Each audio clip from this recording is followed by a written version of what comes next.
Good morning. There you are. Been waiting. I've been excited to come to you this morning and share my adventures yesterday on Facebook. It's kind of like that. I have adventures on Facebook. I go to places without reservation. Anthony Bourdain, and then usually that will create the idea, stimulate an idea for coming and sharing it with you. So the title of today's talk, our Zen Fit today, is I love the smell of bacon in the morning. It reminds me of Apocalypse Now. I love the smell of napalm in the morning. And for many, the smell of bacon is napalm. It's the idea burst into the mind of millions of pigs being burned up or killed, just so you can have that fucking bacon. People get passionate. And so whenever I tickle this topic, it stirs up a lot of passion. And for me, that stirs up insights, ideas. Aha, I see, something in my eye. But anyway, so let's talk about this bacon. It's like what is breakfast without bacon? Bacon and eggs, bacon and pancakes. Oh, and for other people, it's the Holocaust. It's the Holocaust. And I have one vegan friend who says that it's meat eating that causes the sin in the world. If everybody stopped eating meat, we'd be in the Garden of Eden. And the lions and the lambs would lay down together. So it's, it's a touchy subject, and I really wanted to look into it. What the fuck's going on, For one person, bacon is just bacon. For another person, bacon is a symbol of killing, violence. Just like Nazism is a symbol for killing Jews. Anyway, so let's dig into this a little bit. Now I have some expertise. I have some credentials here. I have some credentials, a little authority to speak about this subject, because I started practicing. I got the call to practice yoga with a guru in 1970, and that guru said, "If you want to practice yoga, here's what you do." And actually, in fact, she said, I had traveled, from Norfolk up to Pennsylvania to meet her, Alice Christensen, and she said, "Oh, you want to belong to the Light of Yoga Society, be a yogi? Okay, here's what you do: you don't eat meat, you don't drink, you don't smoke. You say this japa, repeat this mantra for 6 rounds on a japa. That's 1 hour a day, and you do these asanas." And you come back and see me in 1 year. Is that all? The meat fell off. And I love meat, but it just fell off. I didn't even think chicken. I didn't even think about chicken. It's gone. So I was in this yoga for about 2 years, and then moved up to Cleveland, and something wasn't right. I wasn't finding the rest that was promised. In 1 year, your mind will be at rest. Well, it wasn't. In fact, it became more restful. So I went back to Virginia and couldn't find a job. So the only job I lived in the country here in Blackstone. The only job I could find was driving a meat truck. I would deliver boxes of Hormel meat to the meat markets in the villages, because then there was no, every town had 2 or 3 markets, and they all had a butcher. And you would take the meat to the butcher. Most of it in boxes, sometimes a quarter of a steer. And I'd have to haul that quarter of steer into this big fat butcher. He'd be standing there watching skinny little old me haul this big leg of beef in there, plop it on his table. First time I did it, I held it the wrong way with the leg down, and when I threw it down here, the leg came up and lifted me 2 feet off the floor. The butcher thought that was funny. Anyway, so I have some credentials there because when I went after my 3 years as a meat truck driver, where I went back to eating meat, then I had a big yoga attack. Well, first I had a Big Mac attack, and then I had a yoga attack, and I realized I wanted to go back and get on the path of yoga, and the meat fell off. It just fell off. And I went back to Cleveland and ended up with Swami Muktananda in Siddha Yoga. I went to India. And then we came back to Blackstone, didn't eat meat. And then in 1986, I got a job writing for the Courier Record, and the meat fell off again. And so we began to eat meat, and I gave up yoga. I was just a writer. And the meat came back, and steaks on the barbecue. And so that went on until 2005, and then the call of yoga came back. I was up at Yogaville, and I got the call of yoga, and the meat fell off again. It was gone. And then in 2014, we were not eating meat, and I went to a friend's house where an Iranian friend and a cook woman, and she was cooking her special Iranian chicken dish, and she offered me her dish, and I said, "Oh, no, I don't eat meat." And her face just fell. I don't know. I hurt her. She so wanted to impress me. And I didn't say fuck it. I said, "All right, give me the chicken. Give me the chicken." And that was the last time I cycled between meat eating, and now I love the smell of bacon in the morning. But what I discovered was that my not eating meat was an ideal. And people have different reasons for not eating meat. It could be health reasons, the chemicals and the art of, all that stuff. That's in the meat, don't eat that. Well, it's a health reason. Then there is the religious reason. People of God don't eat meat, don't kill, don't be violent, you see. And then there's yoga reason, which is more, at least for when I was in yoga, it was more principles, abstract reasons. Because in yoga goes all the way back to the Jains 1,000 years before Christ, who vowed not to kill. And the Jains was really the first non-meat-eating religion whose vow was not to create, because they believed that if you killed even a gnat, you would create an impurity in your soul and you would not float up to heaven.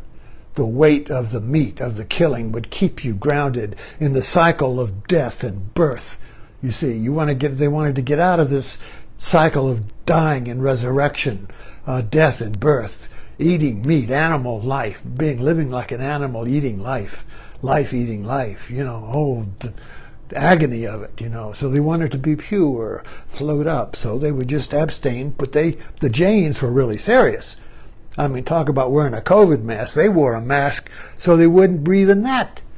And they took a broom and they swept the sidewalk, so they wouldn't step on an ant, you see.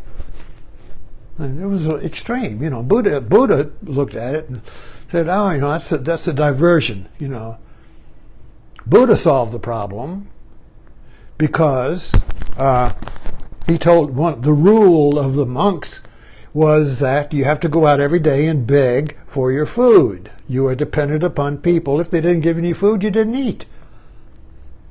Simple as that. But what if they put a piece of pork in there? What do I do, Master? Eat the pork. Just don't have it killed for you. So anyway, getting back to my experience, so the Iranian cook or lady gave me her chicken dish, and I refused, and I saw clearly that I wasn't, by not eating her dish, her gift, I was not hurting the dead chicken, I was hurting her. My compassion was misplaced. I had compassion for a dead chicken. Or imaginary chickens, or pigs, you see. Oh, the pigs, or the children.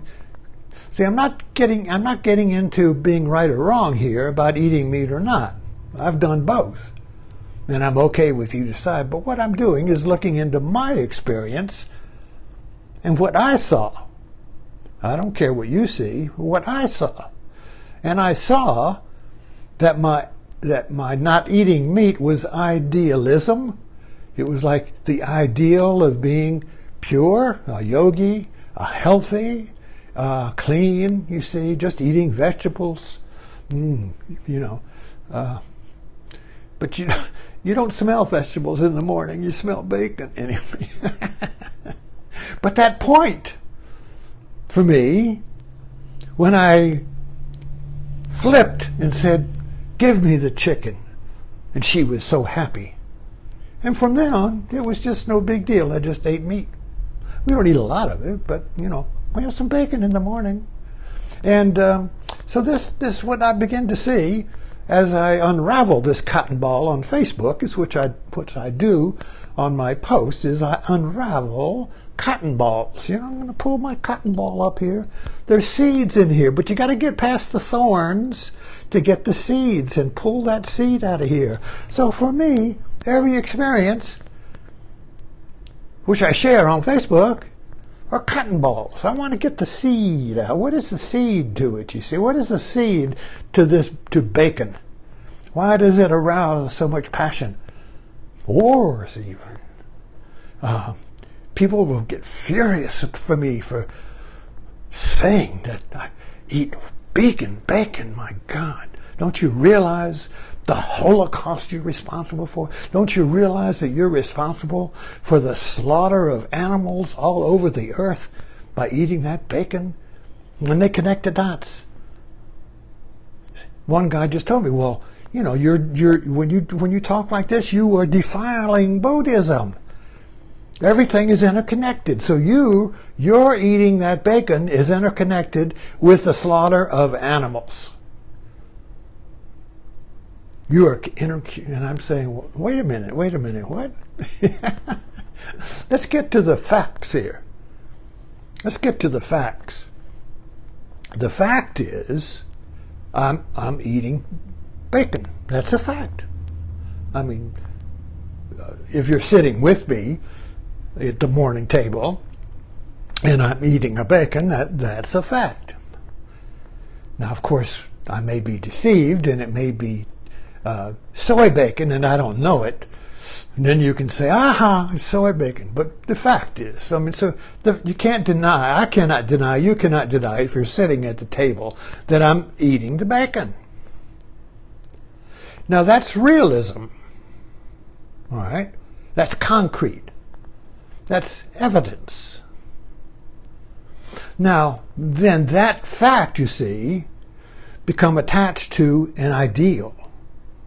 Now that fact then becomes the cause of an ideal that eating meat is violent, and we should remove violence from the world by abstaining from eating meat. That's yoga. Goes all the way back to the Jains. You're absent. And I'm not finding fault here. For God's sakes, don't come in and say, I don't like meat. Am I bad? No. There's no. We're pulling the cotton ball apart here. Okay. So now the fact of my eating the bacon is just a fact. The idea that eating bacon is wrong is added to the bacon. Now the idea that eating bacon is wrong, you see, is a value, and it's mind. You see, one mind says it's okay, the other mind says it's not okay. So this okay, not okay mind is added to the fact of the bacon. The fact of the bacon cannot be denied. But you can argue the ideas, whether it's good or bad, you see. And those are kind of like a pyramid. Gotta make a pyramid. They rest on the fact. The pyramid of ideas is good, it's bad, I'm going to war, I'm going to change the world by making people stop eating meat or save myself or whatever. All of that, you say, all that pyramid of ideas, right ideas, wrong, right, wrong, well, yada, yada, yada, all rests on that fact, that concrete fact of that piece of bacon. So the realism is the fact, the idealism is the attachments of ideas that rests on the fact, you see.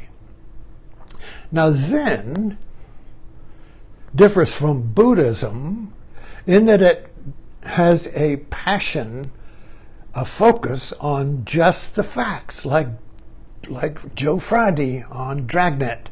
Just the facts, ma'am, just the facts. If you remember that, it always starts with Joe Friday, the detective. He comes to the door where there's a crime, and the woman comes out and she's going, oh, he came in and this and yada, yada, yada, yada. And he's saying, just the facts, ma'am, just the facts. Stay with the facts. Now, if we applied that to my eating bacon, or you eating bacon, and we would have a detective to come in to find out if I, by eating bacon, was participating in the murder of animals. So he would come in and I would say, he would say, all right, let's find the evidence here.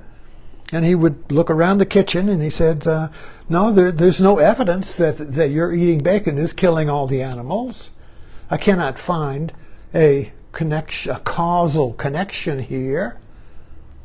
You're not guilty.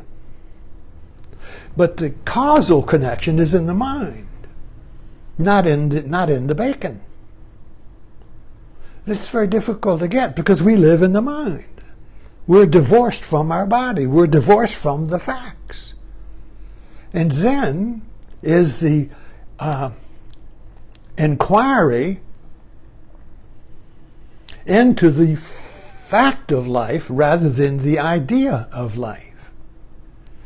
So the monk will ask the master, all these koans are really dramas between a monk and a master about this essential question, what's real? And so the monk will come to the master and say, what is Buddha? For God's sakes, tell me. Everybody says it's this, it's that. The non-dualists say this, and the dualists say that, and the Christians say this, and the atheists say this, and all this. What is Buddha?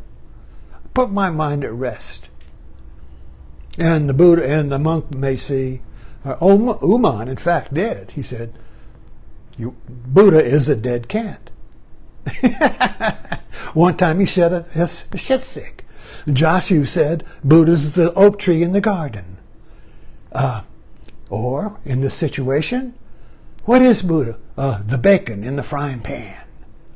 The bacon in the frying pan. What? It's not Buddha. Well, Buddha's an idea. So what's real? The bacon in the frying pan. You can smell it. You can taste it. You can eat it. It's real. It's good, you see. Everything else is added. Everything else is superimposed, ideas superimposed on the fact. So get to the fact, you see, and you're liberated from the idealism and the conflict in idealism, because all idealism comes in a conflict. I believe this, I believe that. You're wrong, I'm right. No, you're wrong, I'm right. Boom, boom, boom, boom, boom. Idealism, the mind, comes in pairs of values. My value, your value. Let's go to war, because only my value is right, you see. So that conflict, you see, is superimposed over just the fact. It's just a piece of bacon. I don't know if you followed me here, but anyway, what the hell. Anyway, thanks. Stay with the facts. A bacon is just a piece of bacon. You eat it or you don't eat it. It's not a world war. Thank you for dropping in.